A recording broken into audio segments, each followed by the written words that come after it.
everyone, this is Jill with StampWithJill.com, and today we are going to make these Dove chocolate slider boxes. So you can see they have a little window, and inside you can see that there are 4 Dove chocolates, and they are Halloween themed. So I was going with the orange to match the black pumpkins. So we are going to make this cute little box today. So here's another one with a witch's hat and the same window and a little trick or treat on there. All right, so we have a few things to organize before we get started. So let me move the samples away. And then, so first things first, you are going to have to cut a few black circles. So these are my circles. I have circles around and journey circles. So you're going to need 2 of the smaller circle dies. I pick ones that nest inside of each other. These are almost perfect, and they're about 1/4 inch apart. So what you're going to do is you're going to take those 2 to make the frame around the window. So I am going to move these dies. So you can see I took one from each die set because they coordinate together. Okay, so you're going to need a piece of scrap black cardstock. What you're going to do is you are going to cut the circle out like this, which I've already done. So there's the circle there. So you're just going to, and this is with the smaller die. So you're going to cut the smaller die first. And then you're not going to need this. So you're not going to need this. You can toss it in the trash, put it aside, save it for another one. So now what you're going to do is you're going to take the bigger circle, and you are going to put that right around there and line it up perfectly. Put a piece of washi tape on it before you run it through your die cutting machine, because if it moves, you don't want it to look like that. So once my plates start to get a little warped, they kind of move all over the place, so a little piece of washi tape will hold that right in place. And so there you can see you get the perfect circle. So when it comes out, it will look like this. So now that we have that, we can move on to the box part of it. You're actually going to need the smaller circle for another part of the box, but for now we can set the bigger circle aside and the circle frame. All right, so for the bottom of the box, I have a piece of oatmeal cookie cardstock, and it is 4 by 3 3/4, and you're going to need to score that. I'm going to bring in my scoring tool. You are going to score that at 3/4 of an inch on all 4 sides. So I am just going to go through this real quickly. 3/4 of an inch on all 4 sides.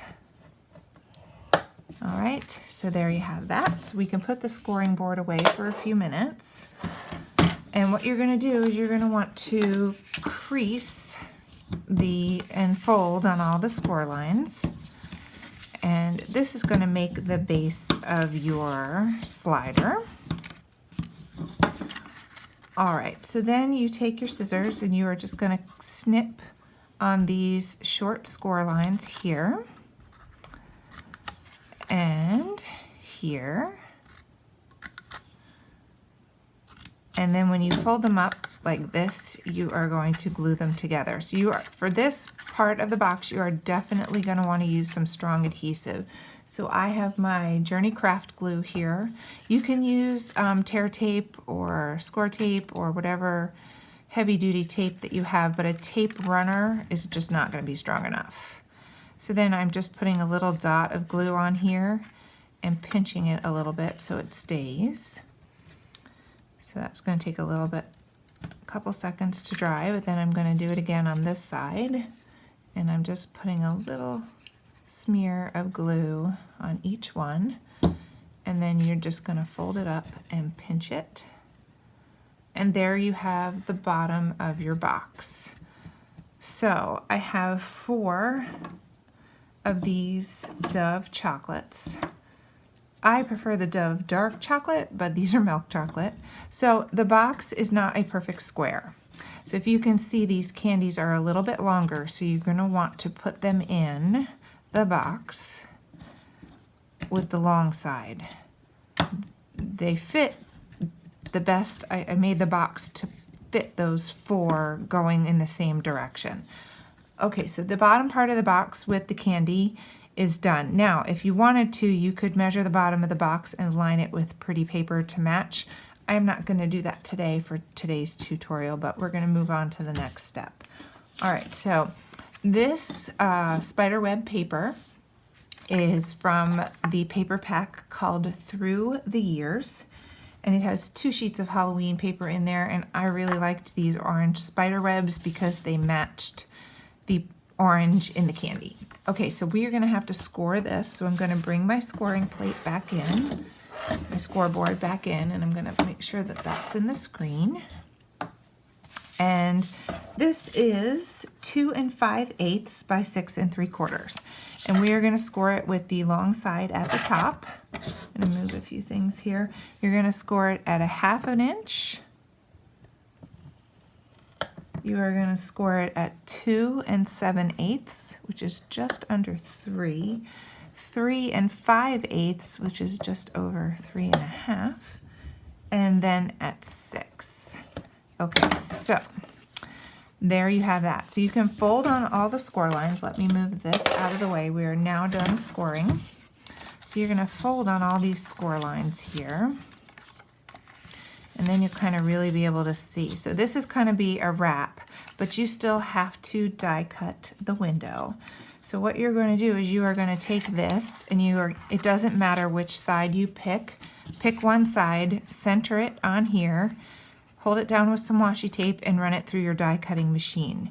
When it comes out, it will look like this.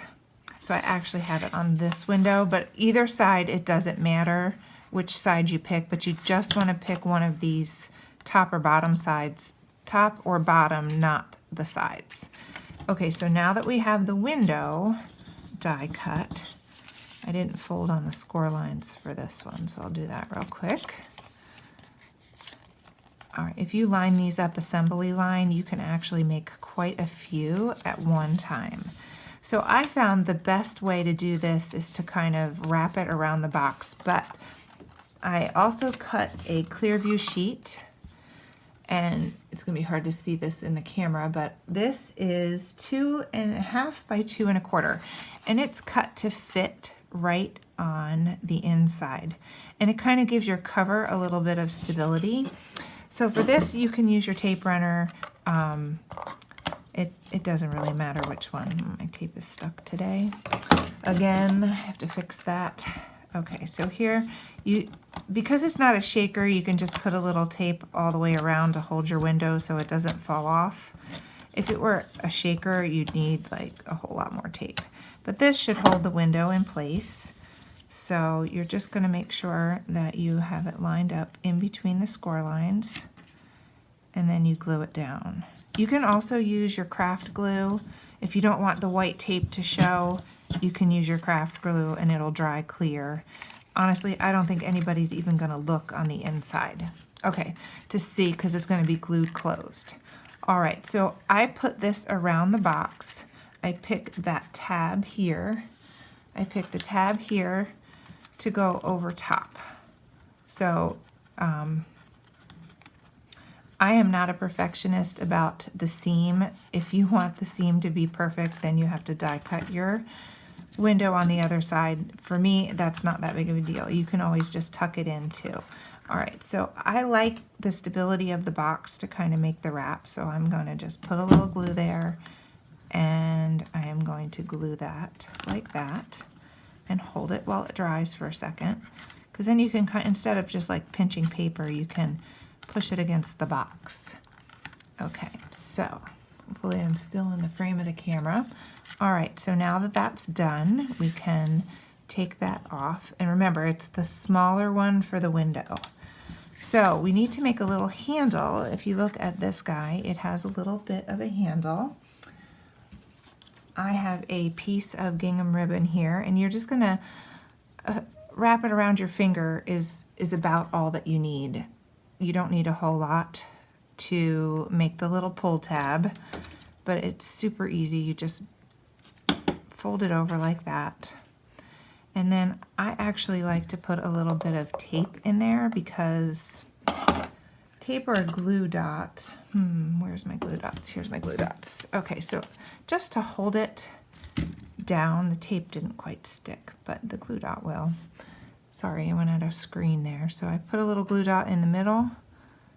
And so now it's not going to flop all over, and you can actually put a glue dot on the other side, on the back side, to hold it in place. And then what you're going to do is you're just going to use a stapler. So you're going to, I can dump the chocolate out, and you're just going to stick this right here. So now it's not going to come undone. I like it to be a little bit more stable, but you can see on this one it has a little staple. So I'm just going to grab my mini stapler. It is not Fun Stamper's Journey, but we're just going to ignore that. And you're going to just stick this in, and you can use a mini stapler. Oops, sorry, went out of screen. You can use a mini stapler, or you can use a regular staple, and then you're just going to staple it like that. Okay, so there you have that. You can put your candy back in now. Got to make sure those pumpkins are going in the right direction. So when they pull the tab, that it comes out looking right. Okay, so now we just have to decorate the box. So you're just going to put a little line of glue, little tiny bit of glue around there, and you're going to take your frame and you are just going to put that right on there, and then you're just going to hold it down for it to dry. You don't want to put too much glue on there, because if you do, it'll kind of goo out. It did glue out a little bit there, but we're going to cover it with an embellishment. And then once it's kind of mostly dry, you can slip it on your box. Now for this guy, I used the reverse die cut and some googly eyes and a little trick or treat. For this one, I don't remember the name of the witch's hat, but I added some glaze to that, so it wasn't just a plain boring black hat. Same type of thing, just I wanted the window peeking out. Today we are going to use the Party Ghost, and we are going to stamp the trick or treat in black licorice and make the sentiment. So I just have a scrap piece of whipped cream here, and I think that just doing it right at the edge of here is enough. So we have trick or treat. I already stamped and die cut the ghost, so you don't get to see me do that, but I am going to show you a really cool way to color it. I mean, he's super cute, super cute all by himself, just white, but I have the C1, the C3, and then I have one called Sand, E33. So the first thing I do is I'm going to make a little outline around the ghost with the darker gray, which is C3. And then, so just kind of squiggle around it. Then I'm going to take the C1 and I'm going to blend it. And this is very basic blending. So you just want to go over the edge, but don't go all the way to the middle, and kind of blend in that darker gray with the lighter gray, like that.